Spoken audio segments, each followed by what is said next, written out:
এবার আমরা করব ভয়েস টেন্স ইনডিফিনাইট, মানে টেন্সের আমরা জানি 12 প্রকার টেন্স। যত ইনডিফিনাইট বলতে এখানে বোঝানো হয়েছে প্রেজেন্ট ইনডিফিনাইট, পাস্ট ইনডিফিনাইট আর ফিউচার ইনডিফিনাইট। বুঝা গেল? মানে সব মানে ইনডিফিনাইট টেন্সের আমরা করব। তো আমি একটা বাক্য দিচ্ছি, এটা প্রেজেন্ট ইনডিফিনাইট এর উদাহরণ দিচ্ছি। she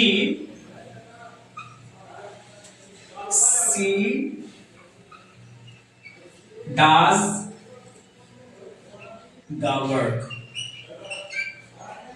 হলো সিম্পল ইনডিফিনাইট এটা, হ্যাঁ এটা প্রেজেন্ট ইনডিফিনাইট। আর একটা পাস্ট ইনডিফিনাইট যদি লিখি এই বাক্যটাকে she did the work, she did the work, সে কাজটি করেছিল আর সে কাজটি করে। এই দুটোকে আমরা দেখব, দুটোর ক্ষেত্রে কি একই জিনিস।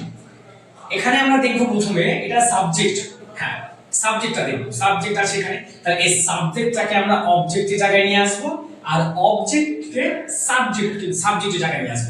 ভয়েসে যদি তুমি কি আমাকে খুব গলা ধরে যদি আমাকে জিজ্ঞাসা করো যে স্যার না আপনাকে একটা সূত্র বলতেই হবে, না তো আমরা ভয়েস পাচ্ছি না, তো আমি ওই হিসেবে আমি একটা সূত্র বলবো, অবজেক্টটাকে সাবজেক্টে আনা আর সাবজেক্টটাকে অবজেক্টের জায়গায় নিয়ে যাওয়া। মানে আমি এই সিটাকে নিয়ে যাব বাক্যের শেষে আর দ্য ওয়ার্ড এই কথাটাকে আমি নিয়ে আসব প্রথমে। এটাই হলো একটা নিয়ম, একটাই নিয়ম, আর কোনো নিয়ম নেই।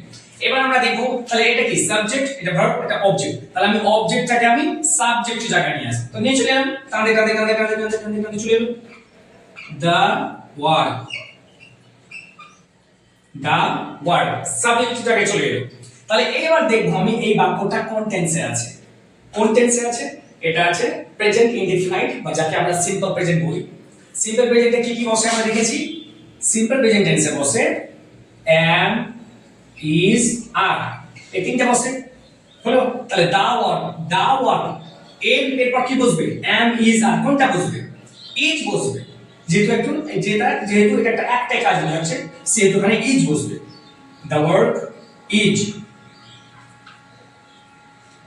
the work is। এবার ভার্ব, বাক্যে যেটা মেইন ভার্ব থাকবে ওই মেইন ভার্বের থার্ড ফর্মটা বসবে। the work is done, কাজটা করা হয়েছে। কার দ্বারা? বাই হার, সি থেকে কি হয়? সি থেকে হার, তার দ্বারা কাজটি করা হয়েছে। তার মানে কি সে কাজটি করেছে, আমার দ্বারা কাজটি করা হয়েছে আর আমি কাজটা করেছি, একই কথা হলো। তারপর সি ডিড দ্য ওয়ার্ক, একই, এটা অবজেক্ট, এই অবজেক্টটাকে আগে আমি নিচে আসবে এখানে দ্য ওয়ার্ক, দ্য ওয়ার্ক। এবার এই বাক্যটা কোন টেন্সে আছে আমরা দেখতে পাচ্ছি, ভার্বটা ডু ডিড ডান, মানে এটা পাস্ট ইনডিফিনাইটে আছে। তো যেহেতু এটা পাস্ট ইনডিফিনাইটে আছে সেহেতু তার সূত্র কি বসে? ওয়াজ বসে না তো ওয়্যার বসে। এবার সেখানে ওয়াজ আর ওয়্যার কোথায় বসে, এই ওয়াজ আর ওয়্যার কোথায় বসে এটা শেখার জন্য তোমাকে আলাদা কোনো 6-7 মিনিটের ভিডিও দেখতে হবে না, এখানে দেখে নাও। ওয়াজ বসে যখন একজন বসাবে, আর ওয়্যার বসবে যখন অনেকজন বুঝাবে, অনেক কিছু বেশি বুঝাবে, একের বেশি বুঝাবে তখন ওয়্যার, আর যখন একটা বুঝাবে তখন ওয়াজ। তাহলে দা ওয়ার্ক কাজটি, এখানে একটাই কাজ বোঝাচ্ছে, তাহলে দা ওয়ার্কের পর কি হবে? ওয়াজ। ওয়াজ কিন্তু হলো পাস্ট টেন্সের জন্য, পাস্ট ইনডিফিনাইট টেন্সের জন্য কিন্তু ওয়াজ হলো। এটা আমি ভাড়া করে কোথা থেকে আনিনি, আবার ইচ্ছাকৃতভাবে এটা আমি দিই। এটা হয়েছে শুধু past in simple past indefinite tense হওয়ার জন্য এখানে ওয়াজ বসলো। দ্য ওয়ার্ড ওয়াজ, একই ফর্মুলা, এর থার্ড ফর্ম বসে গেল।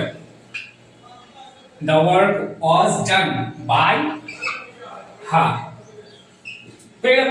ইজি, একদম ইজি। আমরা কঠিন ভাবে দেখছি তাই যে না বাপরে ভয়েস, যেখানে আমি ইংলিশ বানানটা ভালো করে পারি না সেখানে ভয়েস কি করে শিখবো? তুমি পারবে, আমি নিশ্চিত তুমি পারবে। এত সহজ ফর্মুলা দিয়ে যদি তুমি বলতে পারবে না, আমি তো ফর্মুলা কোথাও দিইনি, আমি তোমাকে এক পাতা ফর্মুলা দিয়ে দিইনি যে তুমি এই ফর্মুলা এটা তুমি প্রয়োগ করবে, এটা প্রয়োগ করবে। তুমি শুধু ভিডিওটা দেখো এবং খাতা পেন নিয়ে বসো আর লিখো আর অনেক প্র্যাকটিস সেট করো, তুমি অবশ্যই পারবে। বুঝা গেল?